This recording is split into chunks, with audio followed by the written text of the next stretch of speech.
voice over. Voice overnya itu bener-bener nggak ngerti ya. Kenapa? Heran deh. Rumpi banget sih. Tuh orangnya tuh. Bang, tuh orangnya yang isi suara tuh. Tuh, yang pakai kacamata. Oke, so Bang Aris Merdeka Sirait sebagai Ketua Komnas Perlindungan Anak Indonesia, apa yang merasa kecewa dari keputusan Lesti? Sebelum itu, ternyata Dewi Persik cantik. Maka saya dengar kabar, Rian juga suka sama Dewi Persik. Bang, Keren. tahun depan sumbang tenda ya Bang? Dia mau sumbang tenda, boleh bisa. Iya, jadi apa yang sedang terjadi dan dibicarakan publik gitu ya.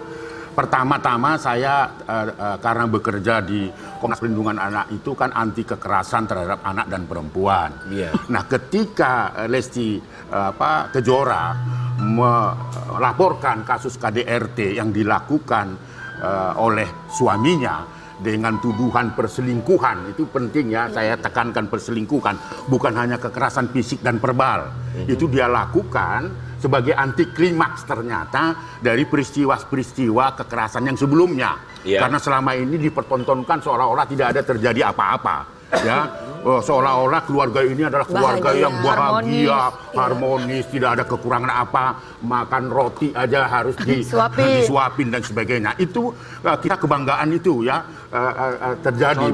Tetapi kita kecewa ya. Pertama tentu kita respect ya, karena dia berani speak up terhadap kasus kekerasan dalam rumah tangga itu. Semua orang memuji itu kan. Karena itu sebuah gerakan bagaimana anti kekerasan terhadap perempuan, termasuk anak-anak itu.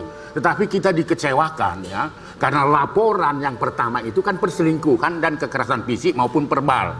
Katanya dibanting lah, di apa dan sebagainya, bahkan sampai mau dilempar pakai buah biliar lah dan sebagainya dan seterusnya kan. Nah, itu kan tidak ada alasan dia melapor KDRT itu karena anak kan, tidak ada kan, karena ada kan perselingkuhan kan, moral kan ini, gitu loh. Lalu kekerasan fisik dan verbal. Nah, tapi ketika dia melakukan upaya perdamaian setelah Polres Jakarta Selatan itu menetapkan sebagai tersangka dan perlu ditahan sampai 20 hari ke depan. Mendengar itu beberapa jam ya, saya nggak tahu tiba-tiba nongol si Ibu Lesti ya, lalu melakukan pertemuan, minta pertemuan dengan diizinkan oleh Polres, dan terjadilah seolah-olah sudah damai dan sebagainya. Begitulah, itu diwujudkan memang ada orang tuanya kan, tetapi itu digeser persoalannya dari tindak pidana seolah-olah yang melapor itu bukan si Lesti tetapi bapaknya kan, gitu ya.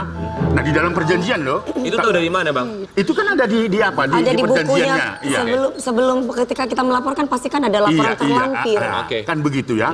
Lalu kemudian itu kan ditindaklanjuti jadi minta penangguhan penahanan karena sudah terjadi tersangka dan sebagainya kan. Nah, tetapi ketika ditanya beberapa media dan sebagainya, dan di dalam perjanjian itu juga, itu demi anak gitu loh. Saya kaget.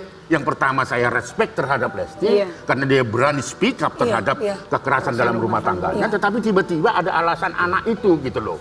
Bukan saya tidak respect terhadap Lesti yang mempersoalkan atau mempertimbangkan kepentingan terbaik anak itu, bukan. Tetapi ternyata saya pelajarin karena ada peristiwa-peristiwa sebelumnya itu hanya sekedar saya mengkategorikan itu manipulatif dan eksploitatif. Karena memanfaatkan.